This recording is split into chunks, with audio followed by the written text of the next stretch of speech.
Bismillahirrahmanirrahim. Assalamualaikum warahmatullahi wabarakatuh. Selamat tengah hari semua.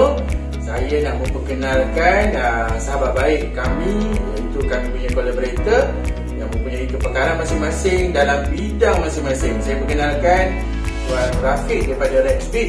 Kepakaran beliau, boleh cerita sikit Tuan? Kita orang buat mobile apps, kita orang buat game dan digital marketing, tapi kita banyak fokus kepada Google punya solution. Okey, Tuan Rafiq jauh hari ini, datang daripada Kedah lagi. Dan keduanya saya nak kenalkan Pakcik Huzairi. Pakcik Huzairi ni dikenali sebagai Pakcik Location dalam media sosial. Sila kenalkan. Pakcik Location saya Huzairi. Orang biasa panggil Pakcik. Kalau Pakcik semua orang. Yang kepakaran kita memang pakar dalam bab Google Location. Kita panggil Google Business Profile. So sebenarnya bukan setakat location untuk kedai itu saja. Sebenarnya ada banyak sangat dalam tu.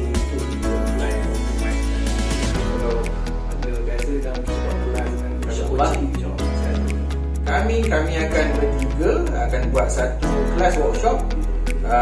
Tunggu dan nantikan. Kita akan war-warkan di media sosial untuk kelas kita yang next kelas nanti. Okay, so insyaAllah kita berjumpa lagi di dalam kelas workshop yang kita akan buat nanti. So, stay tune. Okay, Assalamualaikum. Terima kasih semua.